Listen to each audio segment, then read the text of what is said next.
Cara reset password Maybank menggunakan nombor PIN M2U sementara. Hai, Assalamualaikum dan selamat kembali ke channel PI Tutorial. Untuk anda yang lupa kata laluan MAE ataupun Maybank 2U, biasanya bila kita klik dekat bahagian Forgot Password, kita boleh reset password tersebut menggunakan kad debit ataupun kad kredit. Tapi untuk yang terbaru ni, anda kena buat pengesahan identiti terlebih dahulu. Okey, untuk pengesahan identiti ada dua cara, iaitu menggunakan Secure 2U dan cara yang kedua adalah menggunakan nombor PIN M2U sementara. So, kalau anda nak menggunakan nombor PIN M2U sementara, cara nak dapatkan nombor PIN M2U sementara mesin ATM Maybank. Kemudian sila masukkan kad debit anda di bahagian yang disediakan.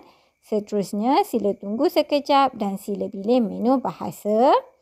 Kemudian dekat paparan ini anda kena masukkan 6 digit nombor PIN kad ATM anda. Lepas tu sila tekan menu utama. Di paparan menu utama ini sila tekan menu Maybank 2U, Phone Banking, ATM, SMS Alert. Kemudian di paparan ini sila tekan menu PIN M2U sementara. Seterusnya anda klik teruskan. Sila tunggu sekejap dan dekat paparan inilah anda kena cipta 6 digit nombor PIN sementara yang anda nak gunakan sebagai nombor PIN M2U. Okey, untuk yang ni sila cipta sendiri. Lepas tu bila dah selesai anda tunggu sekejap. Alright, di paparan ini pula sekali lagi anda kena masukkan nombor PIN M2U yang anda cipta tadi.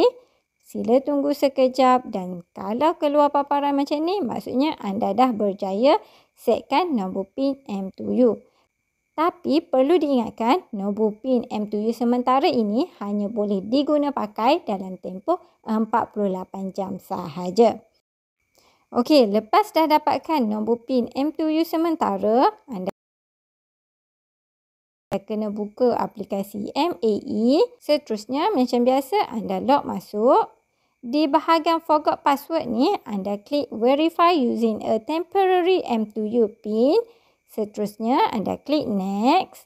Dekat sini anda pilih anda nak membuat pengesahan menggunakan kad debit ataupun kad kredit ataupun charge card.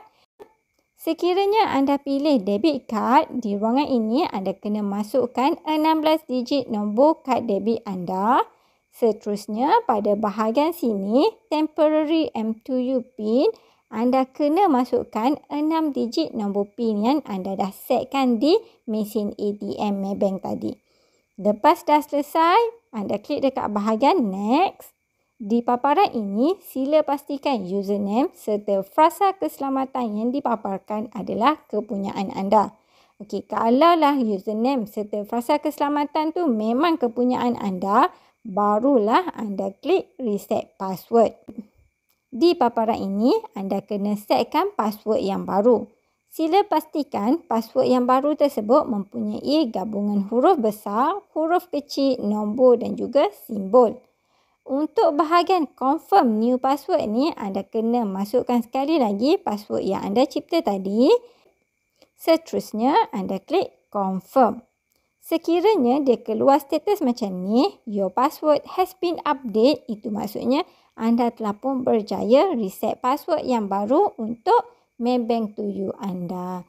Jadi lepas ni anda boleh login M2U ataupun MAE anda menggunakan password yang baru. Okey?